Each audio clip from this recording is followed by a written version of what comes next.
Hey guys, editing Nicole. Little programming note that there seemed to be a reset of the sound a couple of times in this broadcast. I don't know why it happened because I was corded into the internet and everything, but I didn't think it was enough to re record. But I did want to acknowledge that any time that his voice sounds off, it is on my end and not on his end. So enjoy. All right. And then He seems really reliant on this material. I don't know if it's that he doesn't know it or that he's an uneasy presenter. perceive is to become aware of something.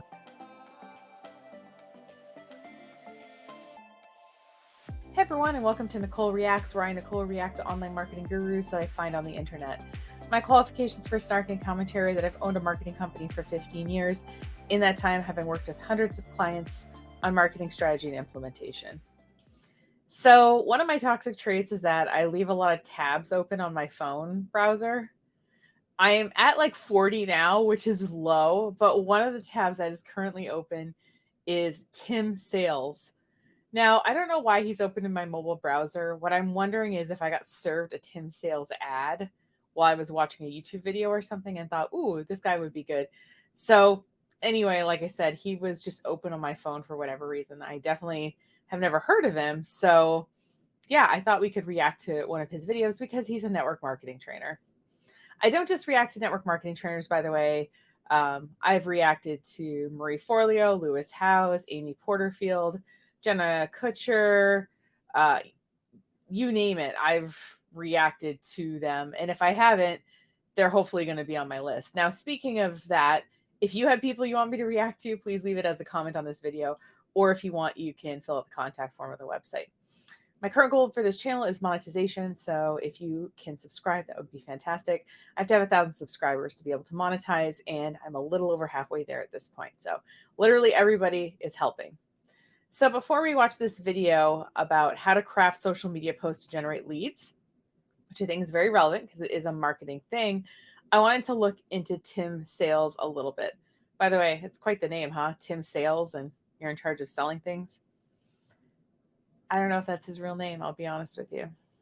So what's funny is if you Google Tim Sales, you know, his social media comes up, but he doesn't have a central website like timsales.com or timsalestrainer.com or something like that. So I was trying to figure out, well, like, what's his important website? So I had to go to his Facebook page and then look in his profile, and it's called networkmarketingpower.com. So that's why this Facebook page is co-branded. Now, when I go to this website, there really isn't anything on it except the same videos that are on his YouTube channel with show notes and a contact form. So that's interesting. And what was kind of also interesting is that when I did Google his name, this website didn't come up at all. But a website that did come up in the list of the first 10 Google results is this page, which is a landing page about working with Tim Sales. He is looking for 3 dream partners, leaders who are ready for change. So he's got this thing and it says, you know, I'm looking for 3 dream partners. Are you one? So there's a video. It's only available for a limited time is what's written underneath the video to watch. So maybe we'll watch it after, depending on how this training video goes. So yeah, I did want to point out that it doesn't seem like he has a central brand or a central website. He seems like a network marketing trainer. And although I haven't heard him speak yet, he gives us a vibe of being vaguely British. I don't know if that's true yet, but I'm saying this for fun in case he isn't, so that we can have a laugh together. So this video is how to craft your social media post to generate leads. It's approximately 15 minutes long. And let's see what he's got to say. I'm sure I will not be impressed. All right, so already a more professional background than we're used to. Let me make sure we're right at the beginning, and let's get this started. Hi, Tim Sales here. In this series of videos, I'm talking about Not British. I don't know why he had a vaguely British vibe about him, but clearly hashtag not British. network marketing leads. And in this specific video, I'm going to talk about how to craft your social media post. But it's not just simply for social media. It's for just pretty much everything you're ever going to do with a prospect.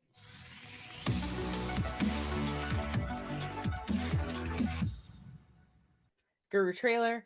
Now, I think it's funny because he's holding a marker and he's standing in front of a screen that looks like a computer screen. So I don't know what we're in for, folks. And he also seemed to be kind of relying heavily on the slides, especially for the title. But yeah, let's see. All right, there's 3 vital questions to write a headline. See, he keeps like gesturing to the screen. I think when you do slide stuff, like the slides are supposed to support what you're saying, and ideally you're comfortable enough with the material that you don't have to constantly reference them. But I digress.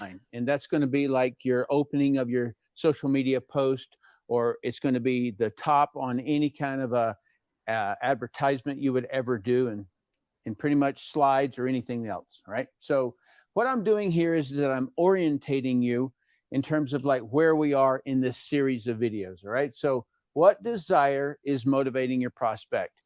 If I were to say there was one senior thing that when I was brand new that I didn't know, was that I was so focused on giving a presentation that I never paused long enough to actually think, what does that person desire? Before I ever open my mouth, what do they desire? What solutions are they looking for? What emotional manipulation can I work into this presentation to make it more effective? All of those kinds of things, I just never thought about it. And so I want to emphasize it right here at the beginning. So what desire is motivating your prospect? How much does he or she know about your product and products like yours? This is his or her awareness level. Okay. I've done earlier videos about this, and I will do later videos about this. Okay. The text just says earlier video / later videos. I don't know why he couldn't remember verbally to say that. The other thing too is that when you're presenting slides, he clearly has his computer in front of him because he's clicking the space bar to advance these animations. You can have notes on your screen that don't display on your display screen. So if you're the kind of person who does need notes when you give a presentation, there's a way that you can have them digitally without sharing them with everybody. So just for what that's worth. So I'm going to be talking a little bit more up here for this. How many similar products have they been told about before? This establishes their sophistication level. Obviously, sophistication is an interesting way to put it. If a person has, I don't know, never seen a particular supplement or something like that, compared to somebody who's had and tried 10 of them, then this is going to be a higher sophistication level, right? And this one just has to do with what is their desire? Do they even see that they need that solution that you're offering them? All right. So, I mean, realistically, just because you're proposing a solution does not mean the person listening to your presentation needs that solution. So let's just make that super clear. Get into this. So these are all the awareness levels, and you can start at either side, but there's the very aware, and that is the one who have tried many similar products. Oftentimes they're very, very loyal to a brand. This over here is or he didn't read it, but or jaded. So they've tried a bunch of like weight loss supplements and you're trying to sell them another one. At a certain point, these people are just done dealing with stuff. So they're not probably a very good person to sell to because they're either brand loyal to something that they already like, or they're already not interested because they've tried multiple things like what you're offering them. Product aware. And so this would be the highest level. This would be the simplest lead you'll ever write. And I'm going to get into that in future videos here. I'm not sure if it's the simplest lead you'll ever write. I'll be honest. If someone's has a product that works well for them, getting them to switch, I think will take a lot of energy, and convincing people who are jaded about your solution that it's going to work also, I think would take a lot of energy. I think for me, if I was going to pick an ideal scenario, it would be somebody who is either problem aware or solution aware, because they're open to a solution. I can sort of educate them on solution options and why mine's the best. If someone's product aware, they might be researching a bunch of products, and it would be difficult for me to say, well, my product is best. And they say, well, I've been researching and, these other things seem really great. So I would rather have the problem or solution aware person in his diagram here than these other types of people as he's categorizing them. And then there's product aware. They know of the product, but they're not quite sure they're ready to buy yours. Okay. And so then there's going to be sales copy, or what you write on a post or something like that, depending upon where your prospect is. Okay. So if your prospect is here, then you would want to slightly differentiate your products from other products. Yeah. Okay. I'm agreeing with him so far on the premise of this. All right. And this one here, you're just going to give them the price, right? And maybe a special deal if you buy before Friday or something like that. Well, if they're product aware, they might be researching similar products. So you might want to say, well, compared to these other products, this one's vegan and it costs, $2 less per serving. There might be some points at which you could sort of point out why your product is better than this other product they might be considering, and shows that you, as the person representing the product, are aware of what else is going on in the market. But Solution aware knows the result he wants, doesn't know your product. Problem aware senses he has a problem, doesn't know of a solution. And there's the unaware, no knowledge of problem or solution. All right, so that's the summary of it here. And so now that I've got you thinking about the prospect, I want to in and do more discussions having to do with that desire. Okay, so I'm going to be showing you a kind of a mock-up of an ad, and so I want to kind of define something. It's a word that I'm using that most people don't use, and so I just want to define it, and it's the word aesthetics. And it's the study or theory of the beautiful, the ugly, the sublime, the comic, etc., and of the psychological responses to it. All right. And so the psychological response to it would be it evokes an emotion. All right. That's really all that it's saying. And so it's the aesthetics is perceptible by the senses, to perceive. All right. And so that means to be aware of. All right. And then he seems really reliant on this material. I don't know if it's that he doesn't know it or that he's an uneasy presenter. Perceive is to become aware of something through the senses. And the senses would be, I don't know, tactile, sound, sight, taste, smell. Those are the senses, and any one of them. So I don't know if you've ever walk by somewhere and you smell coffee or you smell a donut or something like that, and it causes an emotion. Okay, so that's what we're talking about. And just in case you don't know, the sublime, a wonderful quality that affects you deeply. Okay, so the psychological responses we're looking for is prospect is attracted to it and desires it. Okay, so that's what we're really after. So when I talk about aesthetics, this is the iPhone. I just went to their website, and this is on the home page. And so I looked at this. I was like, there's their aesthetics. Now, nobody would necessarily think that a cell phone is a pretty picture, right? That's not what we're necessarily looking for. We're looking for the aesthetics. What emotion does it create? All right, so what they're doing at the beginning of the year, they're basically tying in what most people are going to be doing in the beginning of the year is starting an exercise program. And so now all you need is iPhone. Okay, so notice that they are taking advantage of a trend. All right, this is not my topic that I'm talking about, but I just want you to notice how good marketing will kind of ride on a trend if it can. So I'm going to point out two things. Number one, I really wish he would make this ad bigger because I'd like to see a little bit more design wise what it looks like. And the second thing is everybody uses Apple when they talk about like branding, right? And it's funny because when people want me to redo their website and I ask them about websites they like, they'll say like, "Well, I really like Apple." It's like, "Okay, do you like a white and light gray, black color scheme in Helvetica font with a lot of white space? Or do you like pictures of the pretty electronics laid out pleasingly on the page?" Because, I could take your product and I could give you a template that looks like this, but unless you have real bomb photographs and really punchy, messaging, it's not going to hold up. So, yeah, what most people like, I think, is the pretty electronics, versus the actual. Because if you think about it, yeah, there's design, but most of what the design is around is the products themselves. And if you look at this, it's like, yeah, now all you need is an iPhone, 2 buttons, white background, pretty phones.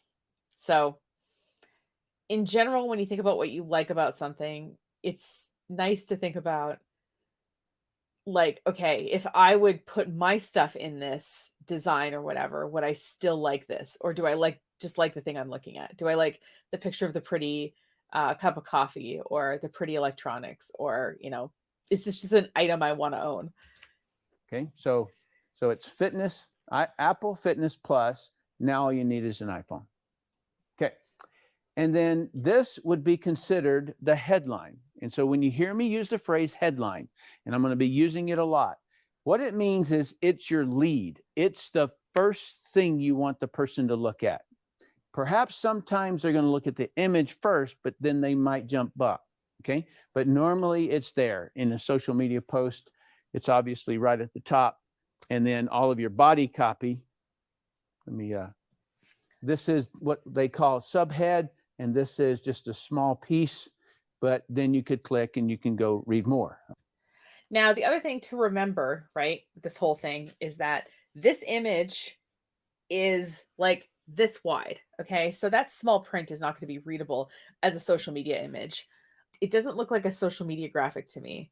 Um, Not just because of the sort of size it is. Like, a lot of stuff on Instagram is square, a lot of stuff on Pinterest or, Reels or whatever is more vertical. This is kind of somewhere in between. It's not quite, a 9:16 aspect ratio. It's not a 1:1 aspect ratio. It's somewhere between. So yeah, you couldn't read that, terms and conditions, very small text, if this became 200 pixels wide. Like, right now, hold on, let me measure on my screen. Yeah. So if I hold up my phone to this screen that I'm watching this on right now, it looks like this image is about half the width that it would be on my phone. So even if we doubled the size of it, we still couldn't read that text. So just remember, when you're designing stuff, a little tip I've sort of picked up in Canva, if you use Canva, or you can do this in Photoshop too, is zoom out what you're working on to like 25% in Canva, or 22%, I think is how it ends up being. And that's about the width of a phone screen. So if it's clear at that size, it'll be clear when it's a much smaller format on someone's screen. All right, and so that's what they call sales copy. That's the writing that is meant to sell. Okay, all right. And over here is, what's the purpose of this whole thing? Cause people to desire it. All right, so when you're looking for, if you show it to somebody and they go, I don't know, right? What does that mean? That means that something caused me not to desire it, whether it be the color or whatever it is, and that's the stuff you jockey. Okay, and so when you're working on your sales copy, what you're looking for is that point at which you think that the prospect you're targeting desires it. Okay, so that's what you're after. And then somebody gets paid, somebody buys it, and then the company gets paid, or you get paid. Okay, now let's look at a social media post. I just chose that it was Japanese because I didn't want anybody's writing up there. Okay. So he's talking about the way an ad works versus the way social media post works. I wish maybe he was clear about that and I just didn't get it, but. And so can you see now that this is the aesthetic? And so it's got pictures of food. She's in a spa. It was her birthday, something like that. And so she was just basically writing about it. All right. And so up here is going to be kind of the headline. All right. And then here's the aesthetics. And then just below, if I had to click that button that says see more, then you would see the body copy. Okay. Except if you're using ad headlines, they're usually shorter than the part when you post on social media, there's like a part like three or four lines before it's the see more. Your headline is going to be like, I don't know, like less than 200 characters total. So it's going to have to be a lot punchier, the headline in real life. And if you look at this, if you look at the pictures on top of the last picture, that looks darker. It says plus 14 or something like that. So this is just a photo album. So I'm not sure, maybe he's showing a personal social media post versus a more businessy one. Maybe that's where this is going. But yeah, I'm not sure if this is like an example of how social media posts work for companies. This is more like how a person, I guess, would use social media, but we'll see. Okay, so here's the headline. Here's the body sells copy underneath there. Yeah, we can't really see it. Like, we can't see the difference between the headline and the sales copy. And then the purpose is to cause people to desire it or be inspired. And Well, if it's her birthday, maybe she's just letting her family and friends know what she did on her birthday. Or it could be, and I do this sometimes for Facebook, I sometimes just post status updates for myself. And this way, when it comes up in my memories, I can be like, oh yeah, like 3 years ago I was doing that. That was cool. So it might just be also something they do for themselves. and like, I guess some people would debate this a bit, but I can kind of always walk them back into, yeah, so why would you post something? What is it? Like, what's the purpose of it? Okay, so, yeah, mom wants to see what's happening with the kids. I get it. But also, like, there is an aesthetic that I like to put in there, right? Why do I want that aesthetic in there? Well, I want it to look good, or whatever it is. Okay, and so then these likes, these comments, these shares, that's the person's reward. It's not money, that's their reward. Okay, can you see now the similarity between the ad that I showed you and a social media post? And so this is Okay, this is making more sense now. really just the framework of a social media post of any kind that you want to do. Because I see a lot of when people reach out to me, sometimes I'll hit their Facebook page or something like that, and I'll look, right, and I see what they have, and what they're posting. What does it look like? What's the aesthetic? What are they trying to attract? Because I am always saying, what are they trying to attract? Give you another one. So this is, you see this right here. This is someone who has a coffee mug, and the whole thing is, Yeah, we can't see that. Like, if this wasn't angled so aggressively, if it was more facing forward, it would be easier to see. I can't even tell that that's a coffee mug. the espresso collection. Okay, very good aesthetic, because what they're trying to sell there is the coffee machine, the espresso machine. All right. And so this is the aesthetics, the headline: easily brew authentic espresso at home. Perfect headline. Okay. Subhead is: this kitchen aid gives you the confidence to create and enjoy your favorite espresso drinks at home. All right. So that's a bit of branding. Not sure exactly what they're specifically targeting with that phrase there. Okay. And then here, cause people to desire it. Right. And then if you scroll on down, you would see the subhead. Okay, that was what's called a hero image. So on the top of a page, sometimes you'll see like a very big image and some text over it or something like that. And we call that in design the hero image. Sometimes it's a hero video on the top of the page, and then you scroll down and see more. So this is like a web page layout. I feel like he's showing a bunch of different kinds of content. I wish he'd be like, hey, so we're going to look at the difference between an ad, a social media post, and a landing page, and how they're using headlines, sales copy, aesthetics, and they're doing so to get a reward. I feel like that could have been like a unifying way, and then we could have been on the lookout for those things as he's presenting them. and then they go through, and this right here is your sales copy. Okay, so they're talking about the craftsmanship, the consistency, the creativity. All right, again, great aesthetics. Okay, cause people to desire it. Shop now. And then you can, get whichever one you wanted. Okay, I'm going to give you another one here. Okay, so aesthetic. There's not much aesthetics there. It's just, here's a before and an after picture and I don't know why there's a third picture there, but maybe it's before, in progress, and then after. I helped my friend lose 35 pounds. He's got his mojo back. Private message me if you want me to show you how. Okay. Ugh, So gross. Mysterious. headline, aesthetics, sales copy, purpose, cause people to desire or be inspired. Okay, you see that? Now, that normally wouldn't necessarily be an aesthetic from a beautiful standpoint. Yeah, they're not great pictures. But if you desired to lose belly fat, that certainly is aesthetic.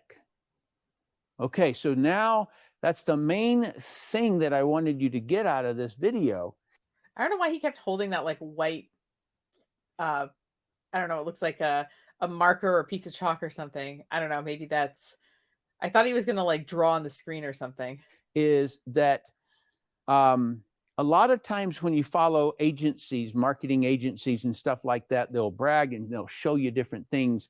And man, I swear, I just laugh because I think they miss it most of the time. They just kind of always want the beautiful, but they're not actually creating desire for the product. You don't think marketing agencies create desire for products? Okay, I guess we could argue that, in the last couple of years, the people who've been able to kind of sell more products are people like influencers or affiliates or, people who have brand deals with corporations because they're able to speak authentically about the products. They're clearly being compensated for their time and their effort doing so, but they're theoretically giving their unbiased opinion because it's coming from a person, an influencer who's built an online community and cultivated a relationship with that online community. So I guess if you want to say that, like, this is the reason that influencers are more effective, I could see that. But the fact is that anybody who's even ever just run ads on social media before, you can see the results of those.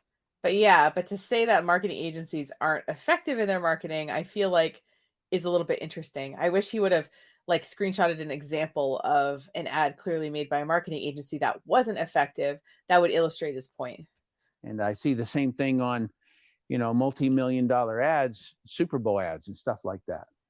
I will say, like, the one, like, really awful, very expensive ad I saw, it was a two-page spread in a women's magazine. It was a national magazine, so two-page print spread, and they had a QR code on the bottom. So I scanned it, and it went to and this was back in like 2012 or something. It went to a non-mobile friendly website. So I'm like, okay, you did this whole ad campaign. The only thing on it really is a QR code, and that doesn't even work as a mobile friendly ad option.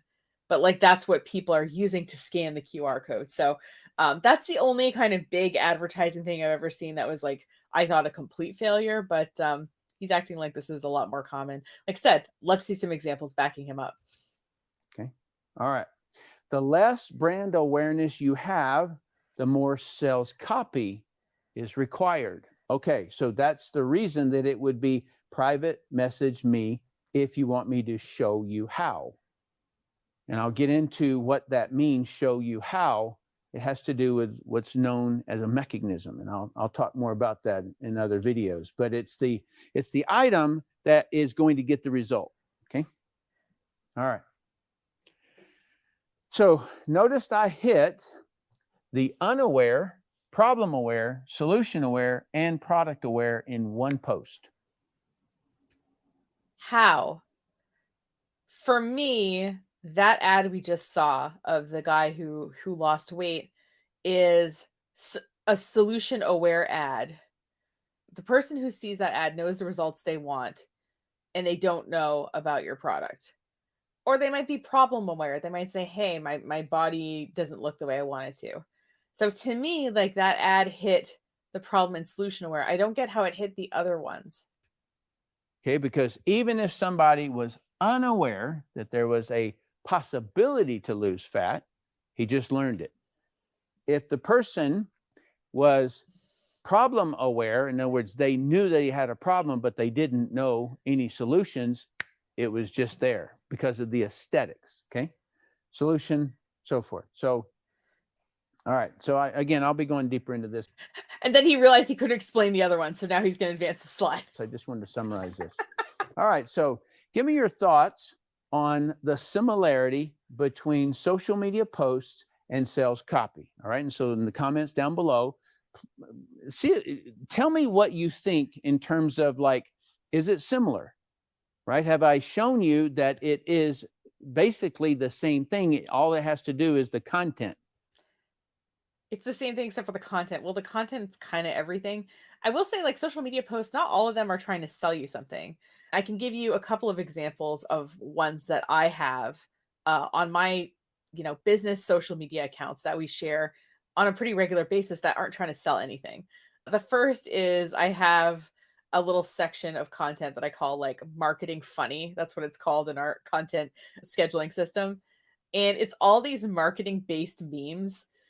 I'll put some on the screen right now. And to me, like, I'm not trying to sell you anything. I'm just showcasing like our sense of humor and that, we can all relate to these memes, even if we don't own a marketing agency. And the second kind of content that we share a lot is in our content little category, it's called like marketing information, I think is what I have it called. But when I find a particularly useful article or video that I think that is really great that someone else has produced, I add it to that group of content to share. So I think from that category it shares a couple times a week or something. So this isn't stuff that I produced. I'm sending people to other websites, but sometimes there's, people who've really explained things well, and I want to share that with my audience. It doesn't have to always come from me. So social media posts aren't always sales posts, but sales posts you can occasionally put on social media. Um, and the kind of famous sort of approach to this is Gary Vee's jab, jab, jab, right hook, where are jabbing people with information, information, information. And then the right hook is where you ask for the sale. So you're not always asking for the sale. That is a pretty fundamental part of social media, is that you're not always asking for the sale. Right? That's all that it is.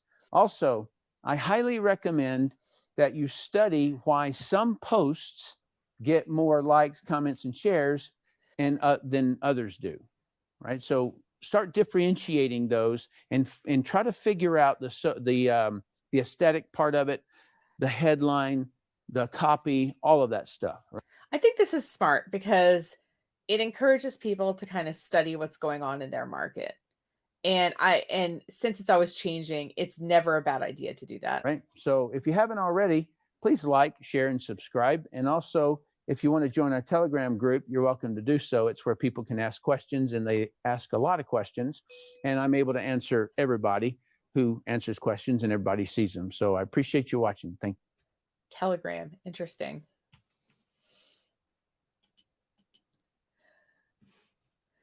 Okay, so as far as trainings went, that wasn't that bad.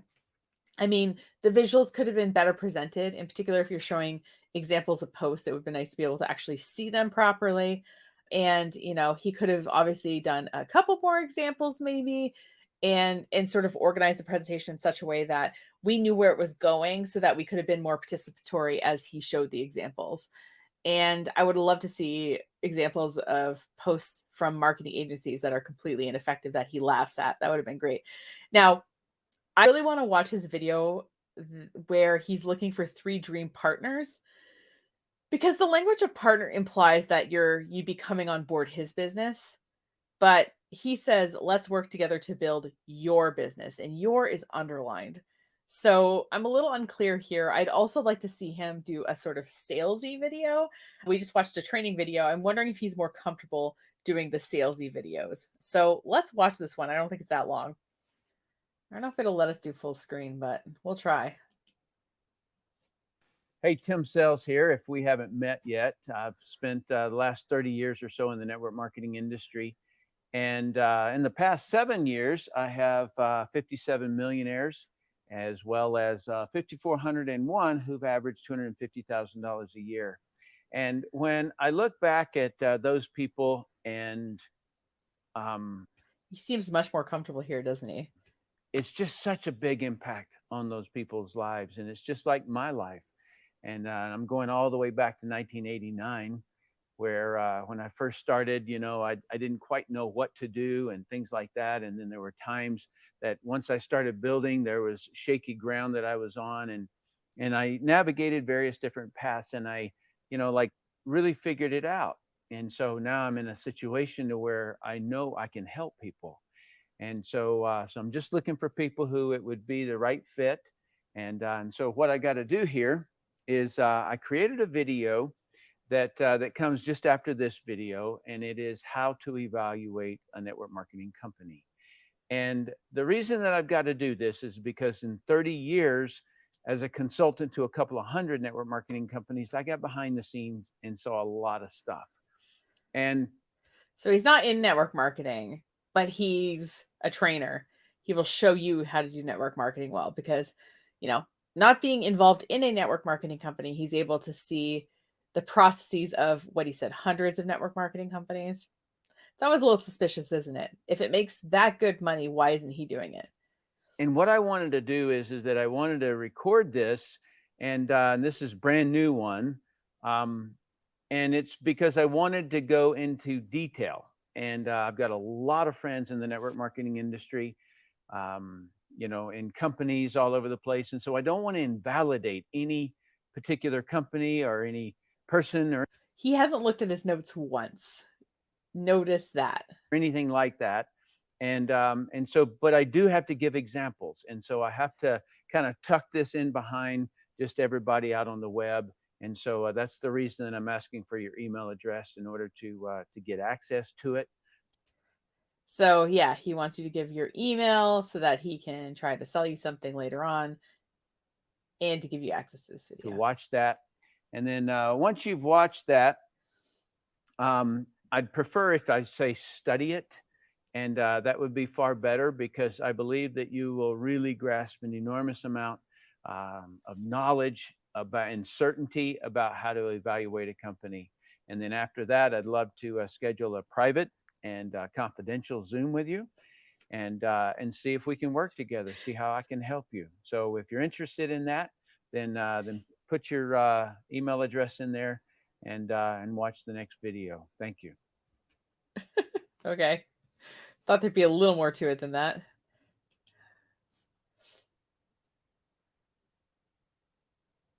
And let's take a quick look at his form here. Name and email are required fields. Phone number is not.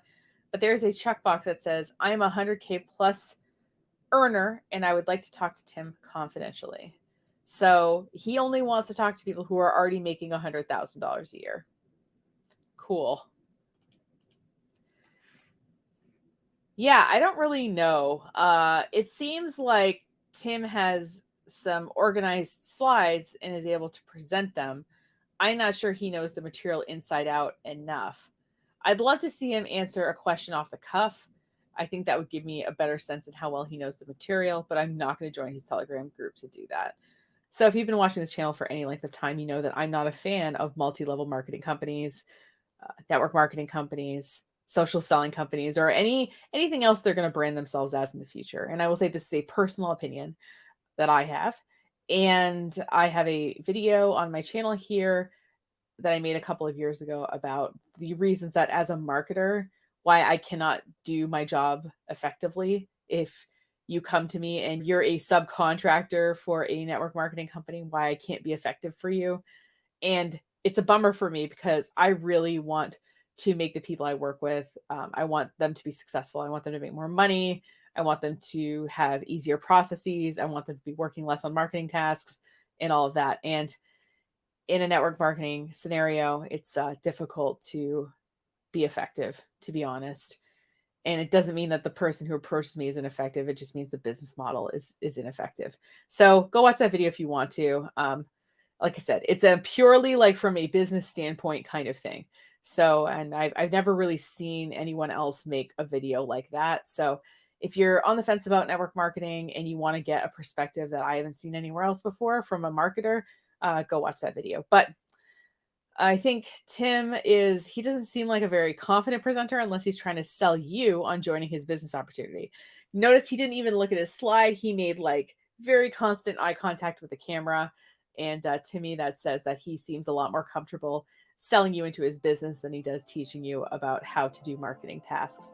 Remember, above all, marketing is relationships, and relationships take time to build. And I don't know about you, but I cannot name one relationship in my life that is 100% me trying to sell the other person something all the time.